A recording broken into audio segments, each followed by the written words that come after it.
Good morning, everybody. It's time for another NBA strategy show. And here we're going to be breaking down tonight's 9-game slate, all the different injury situations to look at. And all we're going to ask from you guys is to simply like the video, subscribe to the YouTube channel. We do appreciate it. Shout out to Sleeper, who is sponsoring our show. We'll be talking more about them in a little bit because you do get a deposit bonus when you sign up there. And also there's a free square to be taking advantage of. But first, Josh, how did last night go for you? Because it certainly sucked for me. It didn't. It didn't go well for me.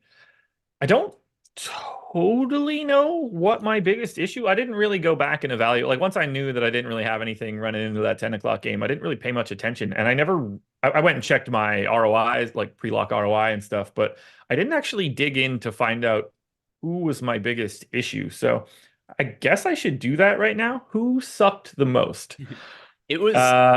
It wasn't Dante DiVincenzo. So I could tell you for me, I know what sunk my lineups, and I don't regret it at all. I went heavy on Joel Embiid last night. He was in a third of my lineups. Considering what the ownership ended up being on Joel Embiid, I feel really good about getting to a lot of Embiid as a tournament option on only a 5-game slate. People didn't have the flexibility to swap to him in lineups. So I felt like I did something correct there. But then, of course, Joel Embiid goes to the locker room early. Then he ends up hurting his knee. He never should have played in that game. It was very clear after the fact that he was not remotely healthy enough to be playing last night. And now it might end up costing him the rest of the season because it seems like he got hurt pretty significantly. That's definitely the biggest issue I ran into last night. I didn't have a ton of Josh Hart, and I thought that was a good thing at first. I'm pretty sure he was pretty quiet in the first half. And then I'm going to go out on a limb and say that got a lot bigger later, but heavy on DiVincenzo, heavy on Brunson, which was a bit of a problem. Who was the high scorer? Oh yeah, never mind. I didn't have Aaron Nesmith, so suck it, Sean V. I didn't have any Steph, which really blocked me out there. Heavy on Tatum, which was fine. Trae Young was good, but he wasn't all that owned. I think Josh Hart was my biggest issue. Yeah, I see Sean V taking some victory laps in the YouTube chat there, which I'm just looking at the slate. I'm looking at my lineups. I never thought of Aaron Nesmith, but you never know, right? Sometimes you just run lineups through the Sims and all that, and you'll wind up with 2-3% of random guys. Nesmith was only 2% on last night, and he was needed to do anything of significance. So I'm looking at the leaderboard, like, great, I don't have any Aaron Nesmith. What a random way to just tank my lineups.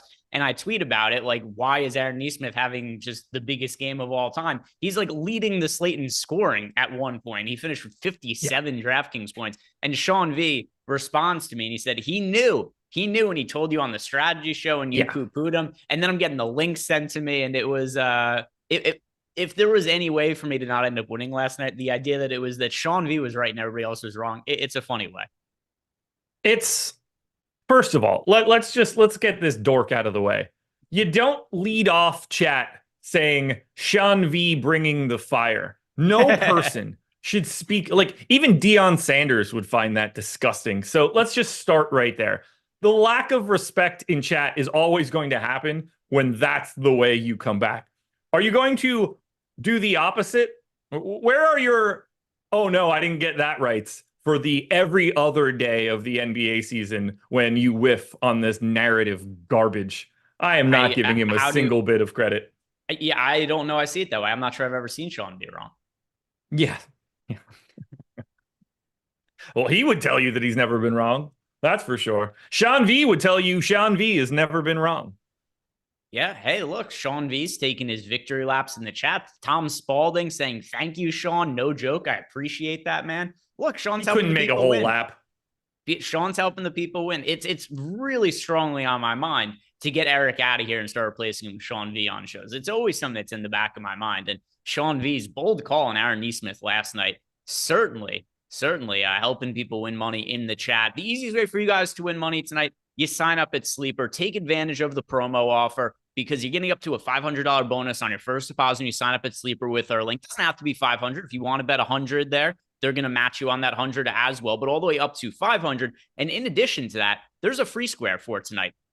Devin Booker has been shooting the lights out, and this is one that I also think Sean V would be on the right side of. Over under 0.5 points for Devin Booker tonight. Josh, anybody can get this one right. Over 0.5 for Devin Booker. You guys get access to this free square when you sign up at Sleeper using the link we have below. So take advantage of that offer. Up to a $500 bonus on your first deposit and over 0.5 points for Devin Booker only available to people who sign up for the first time using our link below. Let's get into tonight's slate now. It's a 9-gamer. We are going to kick it off with the Chicago Bulls on the road against the Charlotte Hornets. On the Bulls side of the game, Dalen Terry is doubtful. He left last night's game early. In addition to that, Patrick Williams remains out. Zach LaVine remains out as well. Total's very low in this game, though, Josh. 217.5, by far the lowest total on the slate. Is anything standing out to you from the Bulls? They do have a couple players out, tail end of a back-to-back as well. This game in particular is a pain in the ass because when I saw it, I just assumed, I probably won't have all that much of this 217 total on a 9-gamer. That doesn't appear to be the case. 23% ownership coming into Vooch, 27% ownership coming into Dosunmu. I'm getting the Dosunmu piece. His minutes just continue to climb with Patrick Williams out. Is he a great per minute dude? No, he's like a 0.8 guy, but point guard, shooting guard, 4,600. Really nice value option. I think his ownership is fine. We have him negatively leveraged, but he's still 19% to be optimal, the most optimal play from the Bulls. So certainly the first guy you're probably looking at. I have no problems getting to Vooch, but as slates get bigger, I find myself really dubious of center chalk unless there's like a clear and obvious pricing error or someone's like stepping into a different role. Vooch is right around where he always is, no matter what. So he's 23% owned. He looks like a great play, but he's 13% optimal. I only have 14%. I do understand the negative leverage. It's always very easy to find a different center, basically in any tier, if you're trying to get a little bit different. I find that to be the easiest place to get different normally. DeRozan at 7,900, double-digit ownership, totally reasonable, around 10%. I think Caruso is totally fine. This is the good Caruso, not the bad Caruso, by the way. And then Kobe White, 7,600, point guard only, 9% owned. I had a very big stand on Kobe White yesterday. That one didn't help either. He was dreadful early. I don't know if he salvaged at all, but oh no, here it comes. Kobe White returns home to North Carolina to square off against the Hornets. This dope is doing it again. Where was that? Did need them to play there yesterday, I guess. I don't have any Kobe White right now, but totally reasonable play. So is that the revenge play of the night from Sean V in the chat? Is that the revenge play of the night? I hate this so much. Knowing what I had yesterday, like I had 48% Kobe White yesterday. He had 26.5 fantasy points, 3.5x his salary. There's nothing more obvious than me having 0 of Kobe White today and him going crazy because Sean V knows that he's from North Carolina. So if there was a spread yesterday, Kobe White plus 30 fantasy points, I believe he would have lost Aaron Nesmith. Is that correct? That sounds right. Yeah. Which also, I'm fairly sure I didn't have Aaron Nesmith projected for anywhere close to 30 fantasy points. And he lost to Kobe White by over 30 fantasy points yesterday. I didn't have him for 41 minutes. That much I could tell you. Also, one other thing that happened with Kobe White, he did get into foul trouble very quickly yesterday. I think he had 2 fouls 3 minutes into the game and had to be taken off the court, if I remember correctly. So he missed a lot of the first half because of that. He still played 35. Did he really?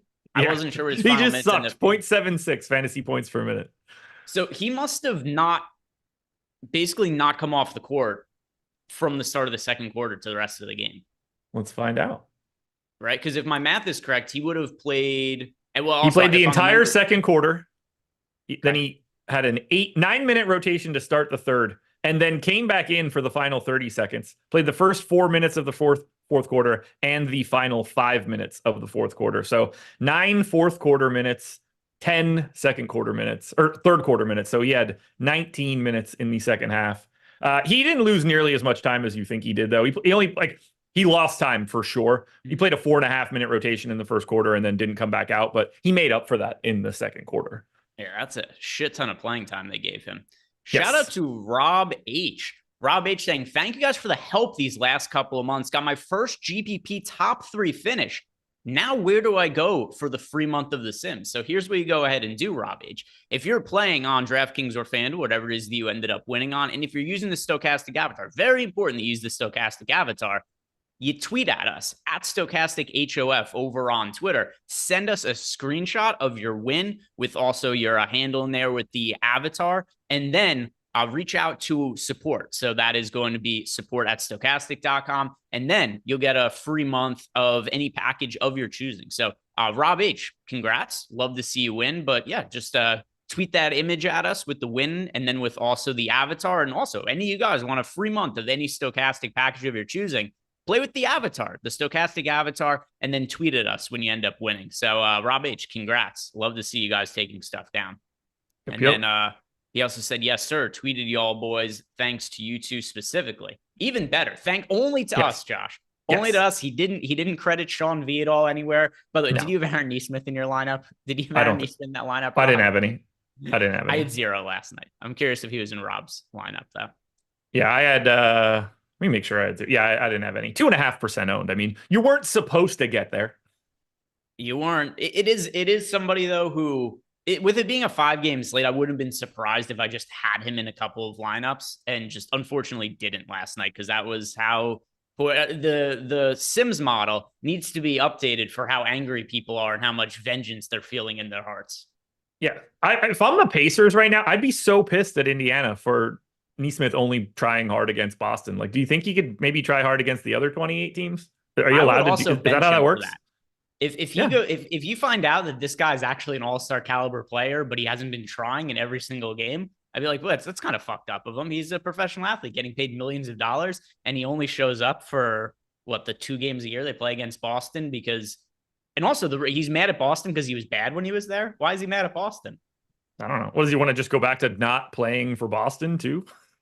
Could be because he was terrible there. Yeah. He should be mad at himself. He should. There's He anybody should. to be vengeful about it. Be angry at himself for being terrible early in his career. Or Other just be side, mad at Sean V because that's way easier. I think that you've already cornered that market. There's The only so worst. much to go around. It's like a usage rate. There's only a certain amount of Sean V hate usage, and I love Sean, but you've cornered the market on disliking him there. But Yeah, I'm let's like the carry Luka on. Doncic of hating him. We'll It all carry on runs talking through about me. the slate. Charlotte Hornets, we've got a robust injury report for them. LaMelo Ball, most notably, he is doubtful to play. Gordon Hayward, he remains out. Mark Williams is out. Kyle Lowry, he's likely to never end up playing for the Charlotte Hornets. So we've seen more condensed usage and playing time here for Charlotte, Josh, with LaMelo out. But some of the prices have also adjusted. Is anything looking good to you from the Hornets now that the prices have changed a little bit with LaMelo being out? This seems a massive problem today. This is where it starts to get really scary. We've got 25% ownership coming into Cody Martin and PJ Washington. We have Martin at that ownership number still as a positive leverage play. He is 30% optimal. I have 70% Cody Martin at this moment, 4,400 small forward. Started at point guard last time out, but 4,400 if he's going to play 30 minutes. Even at a bad per minute rate, he looks really interesting here. PJ Washington, similar story. You know, the minutes are there now. We got him in for 33 and a half. I got him in for 34. So I'm in lockstep with our projections. 25% owned. Little bit of negative leverage, but still 21% optimal. He's in 40% of my stuff. And then Nick Richards, 5,700. He's 16% owned. He's basically right on his optimal rate. I have 26% of him. His minutes also up a hair as of late. Those three guys look amazing to me today.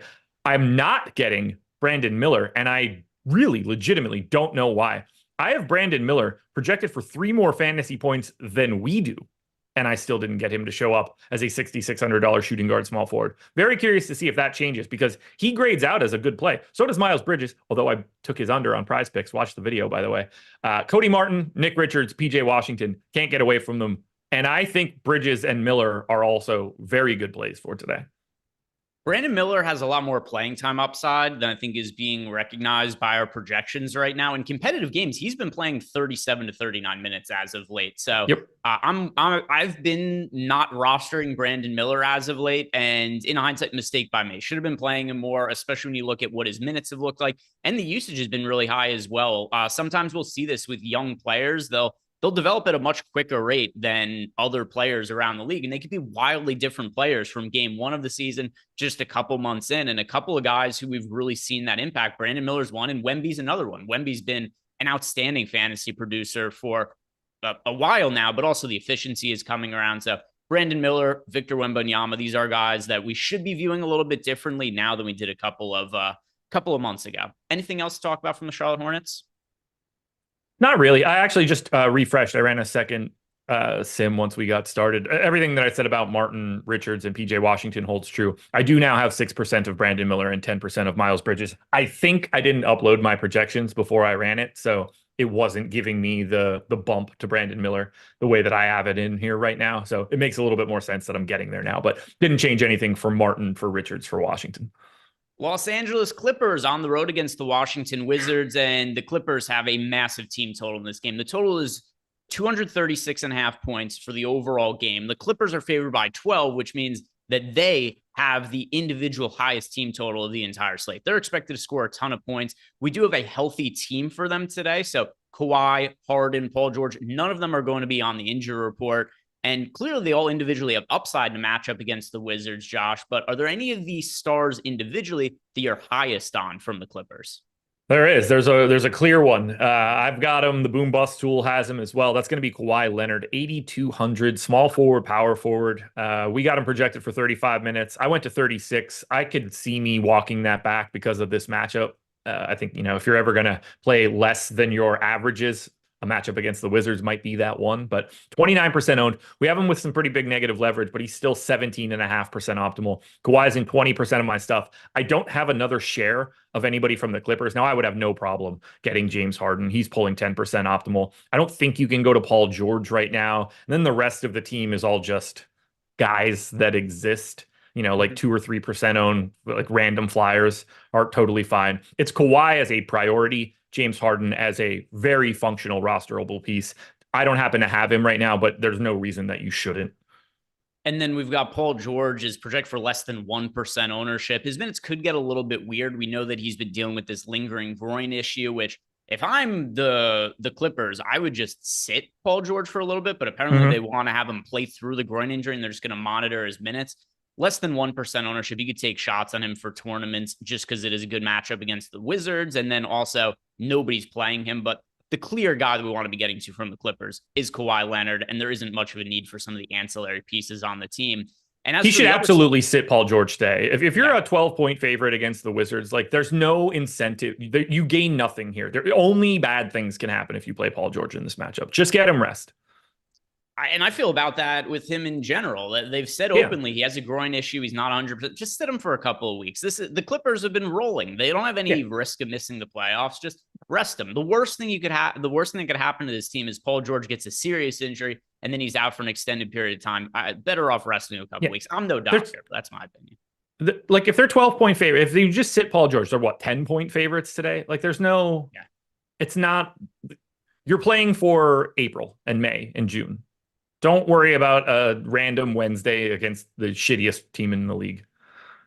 And talking about the shittiest team in the league on the other side of the game, I don't really see a real need to get to any of these goofballs. Kyle Kuzma is projected for 5% ownership. We got Jordan Poole at 1%, Tyus Jones at 2%. There's a lot of good value on this slate. I don't really see a need to get to the Wizards at anything meaningfully. No, you could always roster, like Kyle Kuzma is always fine to get into a lineup. He is the most optimal at 6.5% and most owned at 5.5%. I've got a couple shares of Kuzma.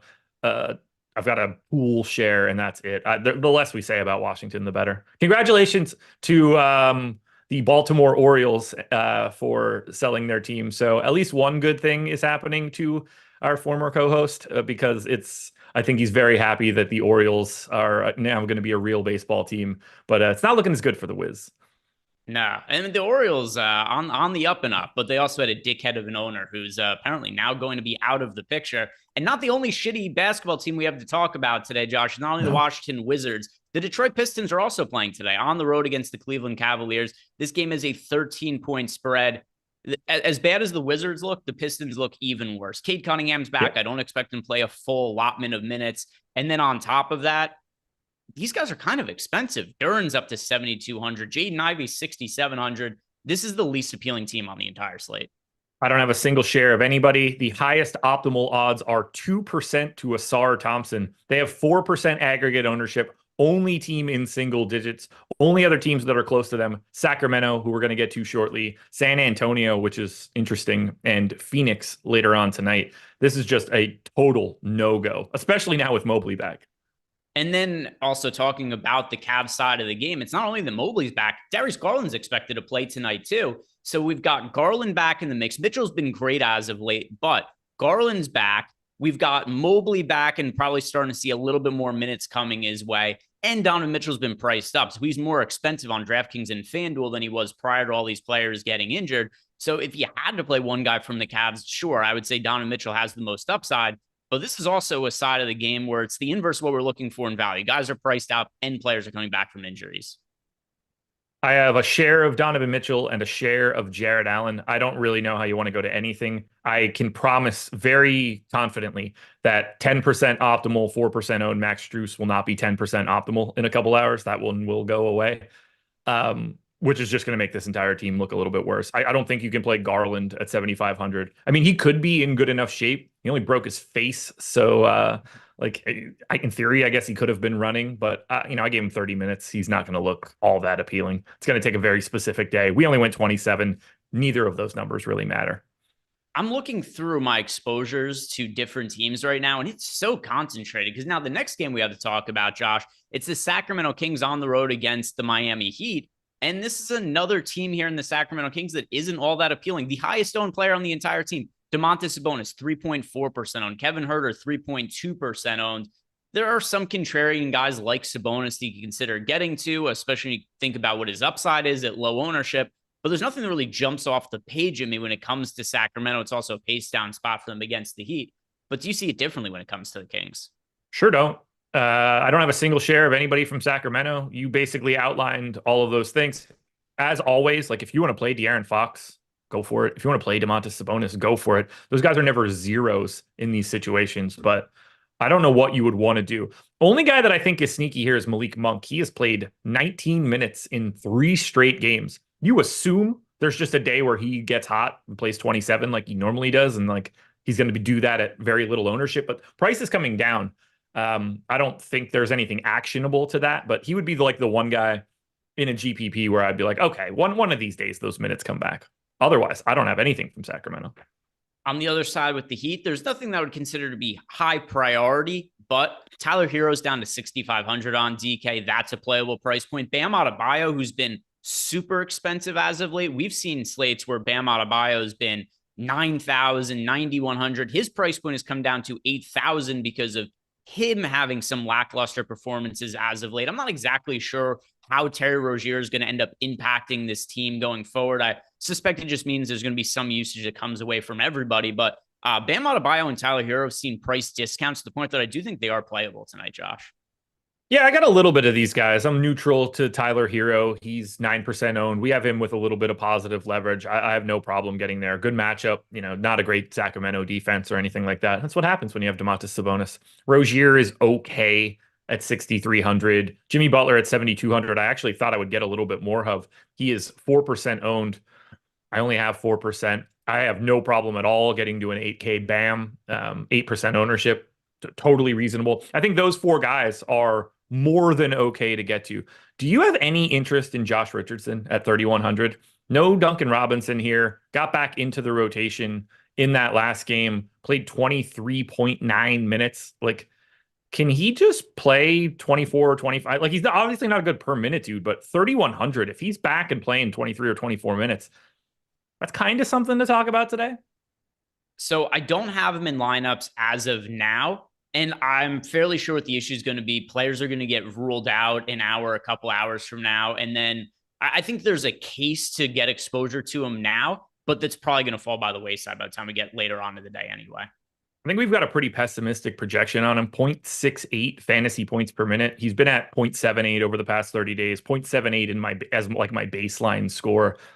So I think we are a little light, but we also only have 19 and a half minutes. I'm a little bit of more of a believer in him getting some extra time here. And I don't want to say that I think Josh Richardson is some amazing option, but we've got a lot of really ugly garbage value out there. He could be a guy that can save you a ton of ownership at a comparable price point. I'm trying to think, was there somebody who was out last game that is back this game for the Heat? No. The only 2 people that didn't play their last game were Lowry and Jovic, of people that played in this month. And obviously, Jovic isn't playing and Lowry isn't on the team. Duncan Robinson played 4 minutes and then Josh Richardson got back into the mix. Yeah, he was out of the rotation the game before. The one spot where I could see him losing minutes to is Terry Rozier. Rozier, 27 minutes last game. And Rozier's minutes have been down as they get him acclimated here to Miami. And if you look at the team and try to figure out where is Rozier, if he certainly ends up, which I expect he's going to play more minutes going forward, I think that's going to be the case. Where do those minutes come from? I Yeah, guess it would come from Richardson. Who else would lose out on playing time? it's probably Richardson. So we'll see. I mean, I don't know how much they care about Highsmith. They Like could take it from Highsmith. I could see him just going away eventually. I don't like his minute. He yo-yos through all of this stuff. They go to him aggressively, and then all of a sudden he's just like playing 10 minutes and not really around. Yeah, as far as Richardson goes, if nothing else was to change, you've talked me into, I would maybe do like an ROI upgrade boost to Richardson to get him into like, 2 or 3 of my top lineups. And then we're going to find out, a couple hours from now, somebody significant gets ruled out, and then none of it's going to matter to me anyway. But yeah, I think you made a case for Richardson at least being playable in tournaments at his low price point there. Anything like obviously if Duncan Robinson is in, we're not playing him at all, but I think he's going to step into some of that role. Like if they don't like what's going on with Terry Rozier, I think Richardson is a decent enough fallback plan. And Duncan Robinson had a concussion. They said it was an illness, which is also very weird. He left the game. They're like, "Hey, he's got a headache. He's sick." No. He was concussed. So I don't expect Duncan Robinson to play. No, same. Let's see what we have next here. It is the New Orleans Pelicans against the Houston Rockets. On the New Orleans side of the game, we've got Zion, CJ McCollum, Brandon Ingram, all at reasonable price points. But this is another team, Josh, that I'm really not finding myself getting to. The total is fairly high at 231.5, but the Rockets defense has been better than expected this year. So at first glance, I look at these price points and think, hey, 7,300 Zion, 7,500 Brandon Ingram. These are appealing price points, but I just don't really get to them in any kind of meaningful amount. It's just like a couple lineups of each of them. They're all single digit owned. They're all single digit owned by me. 8% of Ingram, 4 of CJ, 2 shares of Zion. It's not much. We do have like some decent enough positive leverage on these guys. They do look like probably pretty good pivots around some of the higher owned guys that are on the slate, but it is a tough matchup here against Houston. If you get real starter minutes and you can get Brandon Ingram playing 35 or 36 and CJ playing, 35 minutes, like that's when it starts to look good. But these guys are just involved in so many blowouts in different directions. I just don't see how you really prioritize anything from the Pelicans.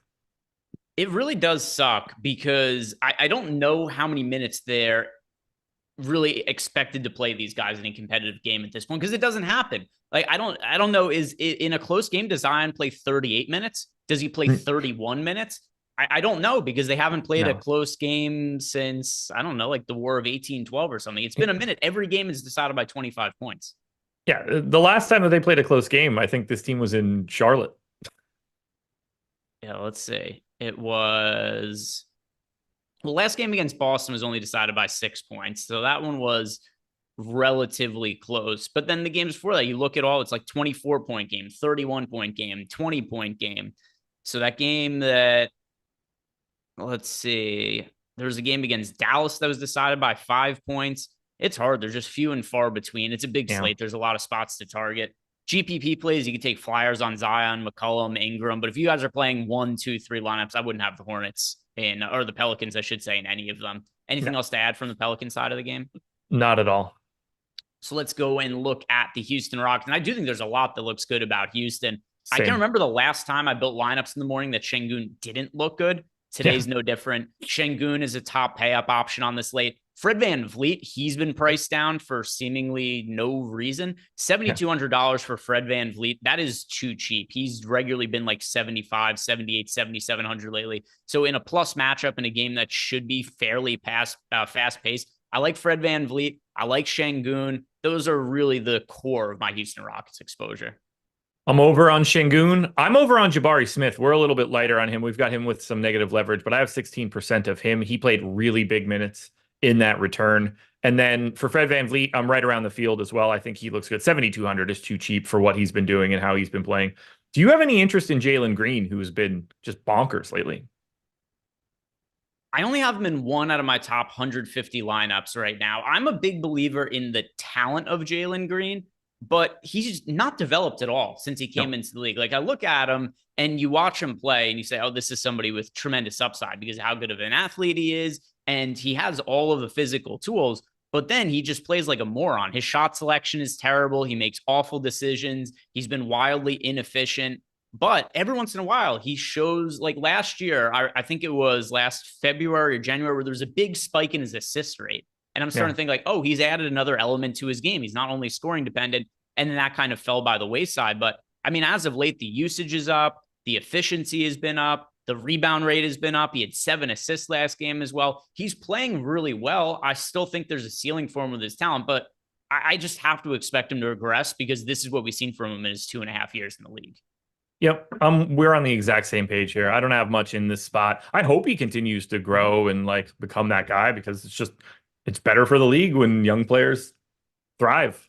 I'm not confident in it though. I know S&P is not a big Jalen Green guy either. Yeah, I'm expecting the regression to come. He's had 4 great games in a row, but that was after like 30 bad games in a row or something like that. So Jalen Green we'll say it would be cool if he keeps up his efficiency, but it's hard for me to buy into it considering how poorly he's played on the whole for the last few years. Let's move on to the next game, Josh, where we are going to have a lot to talk about I'm good. with the Dallas Mavericks. It's a terrifying situation because there's no way to completely avoid it. But at the same time, too, they are 13-point underdogs. And we have seen games where this team has dealt with significant injuries and just looked terrible. So for tonight, Luka's out. Derrick Jones Jr. doubtful. Dante Exum doubtful. Kyrie Irving is out. Derek Lively is out. Derek Lively finishing last game was one of the greater feats of toughness I've seen so far in the NBA this season. He got elbowed in the face and was immediately clear that his nose was broken. It was completely twisted sideways. He had a massive bump in it. His eyes were starting to swell up, but he stayed in the game just to help out some of my DFS lineups the other night. I appreciate him for that. But now for tonight, Josh, we have a massive amount of ownership going to this team. And I don't know how you get away from it when you look at all the usage and minutes there is to fill for Dallas. Grant Williams projected for 43% ownership. We've got Tim Hardaway for 56% projected ownership. Jaden Hardy projected for 70.5% ownership. And then we've got Josh Green at 15% ownership. What do you make of the Dallas Mavericks with pretty much everybody who matters being out for the team? I have Jaden Hardy in everything, like literally everything. 4,400 point guard, shooting guard. We have him 19% optimal, 70% owned, sizable -50 leverage. 19 feels a little light for Jaden Hardy in this spot, given his price tag, given his MPE. I have a much loftier projection on him at this moment. Even if I brought that down, though, we're talking about probably the easiest guy to roster on this slate. The only other competition is going to probably be Tim Hardaway Jr., 6K shooting guard, small forward. Guess has like a 32% usage rate when those guys are not playing. We have him 56% owned, 20% optimal. Both of those things just feel a tad low for what's out there. Or maybe that's just what happens when you face the Minnesota team that has the #1 defense and the number 26 pace. But I'm going to have all things Jaden Hardy, all things Tim Hardaway, and then Grant Williams for me. He's the guy that stands out the most in terms of justifying his ownership. We have him with relatively limited -8 leverage, 34% optimal, 4K, power forward only. I think he just has to play a ton of minutes just because of the way that this is shaking out. So those 3 guys in particular to me are probably cash game lock plays, at least if you were trying to make a cash game right now. It's the rest of the team that gets a little weird. Like Josh Green's fine. Maxi's fine. One of these other guys probably ends up being mildly interesting. I feel like we're going to end up not talking enough about like Dwight Powell today at 3,900, but I don't know what to say about any of the guys that aren't in the starting lineup because I have no trust. Does Markieff Morris play? Is it AJ Lawson, Omax Prosper, Rashawn Holmes, Seth Curry? Like they got a lot of dudes that could just soak up some of this other playing time, and I have no confidence in which one it's going to be. There's a lot of different ways to go with the starting lineup as well. My expectation is Hardy, Tim Hardaway Jr., Josh Green, Grant Williams, Dwight Powell. Is that the starting 5 that you're expecting as well, or do you think they go a different direction? Can you say that one again? I was reading chat. Okay. Starting 5. I just didn't hear the names. Hardy, Hardaway, Green, Williams, Powell. That's the starting 5 I'm expecting. I wouldn't be surprised if Maxey started over Powell, just as an easier way to manage his minutes. But I think the other 4 guys, I wouldn't make a change to it at all. I think you could flip-flop Kleba and Powell, and I could go either direction. Powell was starting earlier in the year, so I wouldn't be surprised if he did it here, and they kept Maxey in like a sort of bench role, maybe closes if it works out well. Just feels easier to start Maxey and like give it your best shot to go 5 out right out of the gate. It's an impossible team to get away from. There's so much ownership here, and it's justified to me. It's a team where you got Luka Doncic and Kyrie Irving out. You've got all the usage in the world to fill. So I just got to hope this isn't another one of these games where the Mavericks lose by 30 points and score 70 points like they did on that one. Who'd they play on that Friday night? It was like the Thunder or something where everybody was out and they just got their faces kicked in. It was I don't remember who it was. It was so bad. But yeah, like there are a couple guys that you just don't have a choice today for Dallas. There's no option. Like there's no optionality on Grant Williams, Jaden Hardy, and Tim Hardaway if they're starting. Other side of the game with the Minnesota Timberwolves. What are we liking here, Josh? We do have Mike Conley, who's listed as questionable to play. And I have to suspect he's more likely to sit than play. If he's clearly not 100%, which he's dealing with a hamstring injury, Mike Conley has missed, I don't know how many games over the course of his career with hamstring injuries. It's been a recurring issue for him. There is no need for Mike Conley to play. So my expectation is that he sits. With that in mind, guys like Anthony Edwards, he certainly ends up looking better because he's priced down to an extent that doesn't really make sense to me. But then also we could look at Nickeil Alexander-Walker as being a lower priced option once again. And Mike Conley sits. What are you liking from Minnesota? I love Anthony Edwards. That dude is in like so many of my lineups right now. 8,300. You've got that point guard, shooting guard eligibility. His points prop at FanDuel right now is 27.5. I don't think I'm all that lofty. I have 28.5. So like I think that I'm well within a range for him. His rebound prop is 4.5 with heavy juice to the over. That's where I'm at. His assist prop is 5.5 juice to the over. I only have 4.8. I actually think that he is like shockingly good today based on what the market is saying. He's in 60% of my stuff. I have him at 1.3 fantasy points per minute for this game. As long as he can get to, up like north of 30 minutes, I think he's in line to just smash this Dallas team up. He is a priority for me today. I really like Rudy Gobert at 6,900 too. I just think he's in a really nice spot. They are the two guys getting real ownership, but a little bit of Jaden McDaniels would be fine. A little bit of Karl Anthony Towns would be fine. Probably don't need much Nickeil Alexander-Walker if we get Mike Conley out. It's not going to be all that interesting, but I see Anthony Edwards as a legitimate priority today. I have 43% of Anthony Edwards in my initial run of lineups, 31% of Rudy Gobert. So yeah, I'm on the same page as you. And then something else to add as well is that while people might say like, hey, look at all the blowout risks, don't want to play the Minnesota guys, I could certainly hear that. And I do think this is one of these games that is more of an elevated blowout risk than most of the games we talk about. But if I'm going to be playing guys from the Dallas side of the game, I'm probably screwed if the game's a blowout anyway. So I'm not going to downgrade guys like Edwards and Gobert, particularly if I'm already playing guys from the Dallas side of the game. And if this game actually does stay competitive, Edwards and Gobert and then all these pieces from Dallas, there's immense upside in small game stacks. Yeah, I like it. I like it a lot. Look, we just saw Detroit beat OKC. Like teams beat other teams when they're not supposed to. It does happen. You can't just disregard the option that this game just ends up being competitive. The piece that makes me really nervous is that Minnesota can blow them out and they don't have to play well. This is a reverse blowout. I talk about it a lot. Minnesota's defense is number 1 in the league. Dallas's offense, while is normally number 6, that's not what they are when Luka Doncic and Kyrie Irving aren't here. There's a possibility that Minnesota just holds them to like 75 real points. And you don't have to have a big game out of Minnesota at that point. They're just pedestrian. But because Dallas is so bad offensively, you get the blowout in the opposite way, the bad way. It's not going to change anything for what I'm doing, but that's the path that I see this, where Dallas just simply cannot keep up. 3 games left to talk about on the slate. If you guys haven't done it yet, like the video, subscribe to the YouTube channel. And if you want to sign up for any package at Stokastic.com or NBA Sims package, either the max version or just the base version, sign up using the link that we have below. Or if you want the lineup generator package, it is the most affordable package we have at Stokastic, less than $15. And if you're somebody who's a newer DFS player, or maybe you don't have the time to do research and prepare for all the news that comes in the lock, sign up for the lineup generator, less than $15. It's going to build lineups for you. It has our player projections in there. It has our ownership projections. So it's going to build lineups for you that we do project to be plus EV lineups, but you can still alter them, make some of your own changes using our projections and ownership projections, and it gets you access to the Discord channel. So every night now, myself, Rich, Lee, we hang out in the Discord channel after live before lock ends, and we let you guys know any updates and projections, news, and then also how it's going to impact our lineup. So sign up for any package at Stokastic using the links that are below in the description box.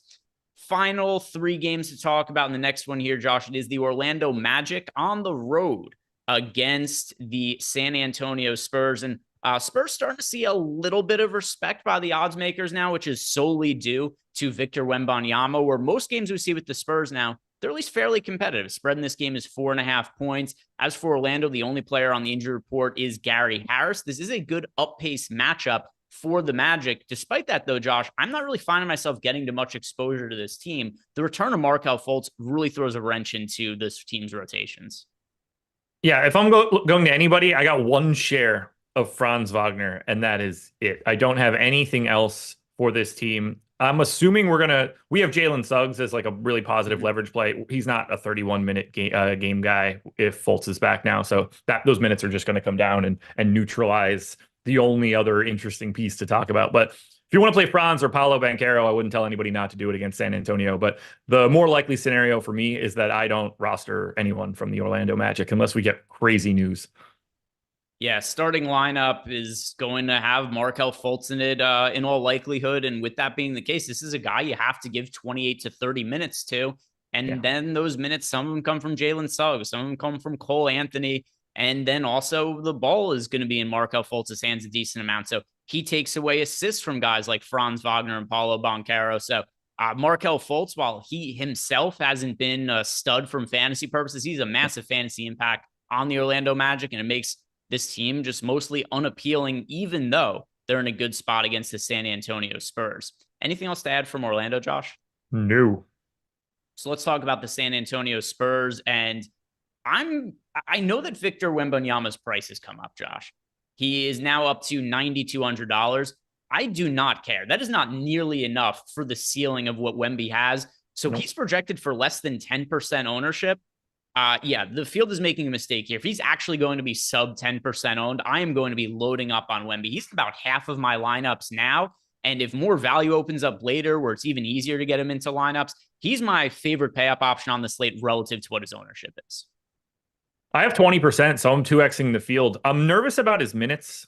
I don't want to be so quick to get north of 30. We've only seen him play north of 30 in this month once. He got to 30.8 in the most recent game. But it does, even with minutes limit, no minutes limit, I think he is just going to land around that 30 mark pretty regularly. I don't think he's really likely to play 34 in this spot. And that makes me a little bit more pessimistic about his playing time. So I have him a minute and a half lower than we do. That's not stopping me from getting there. He's a incredible per minute dude playing 29 minutes a game and can be rostered at power forward. So I still want to get there, but I do want to like just semi pump the brakes on his playing time. I don't think he has as much additional minutes that as like somebody else playing 30 minutes could. I'd be very surprised if he started playing like 34 or 35 in a game at this point.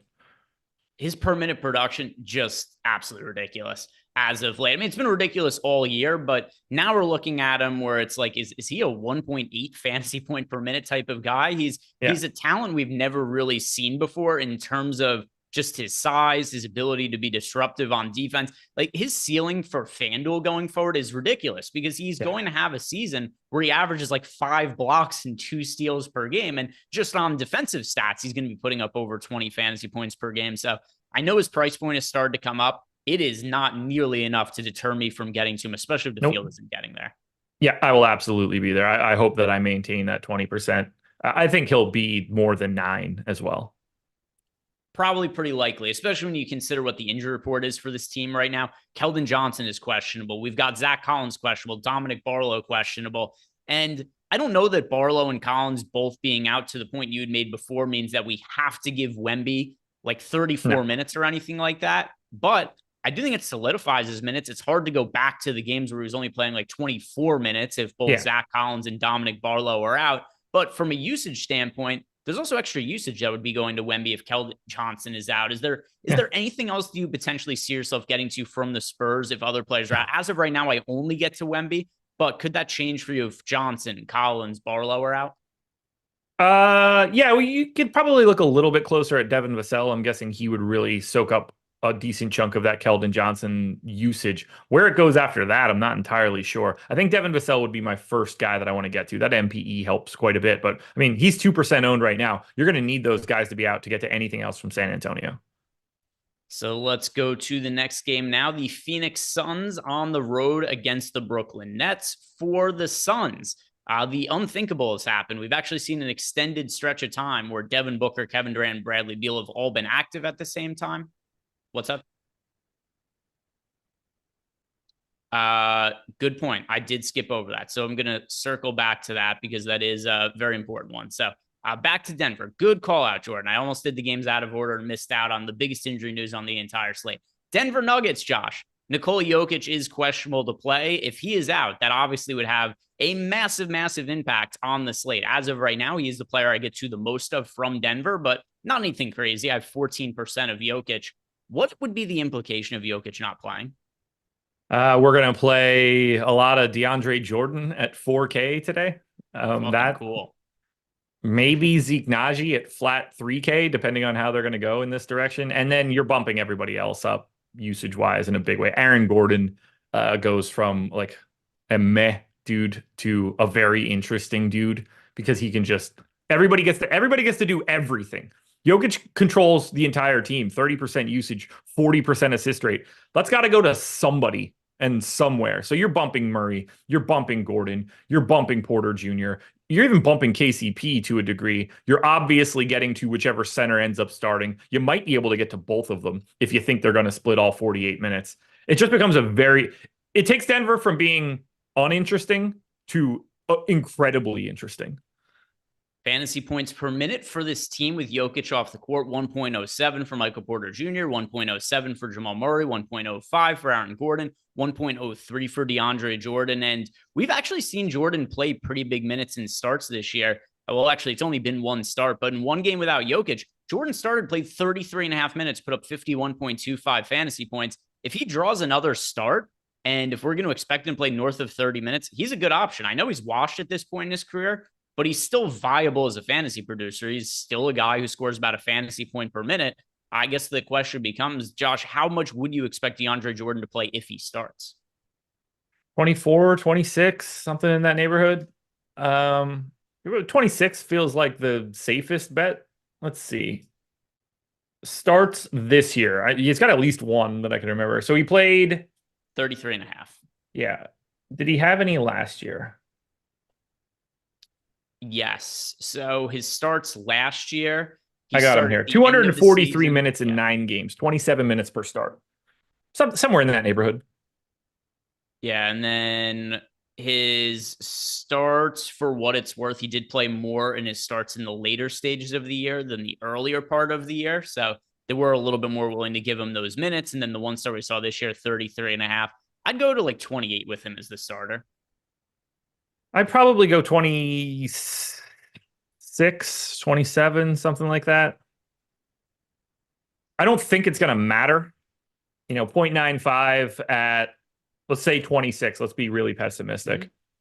We'll call it 25 fantasy points at 4K. That's 6.25x. That's, one of the 3 or 4 best per dollar plays that you can get to here. It's not going to take 28 minutes to make him show up in 40% of your stuff. Anything else you want to talk about from Denver?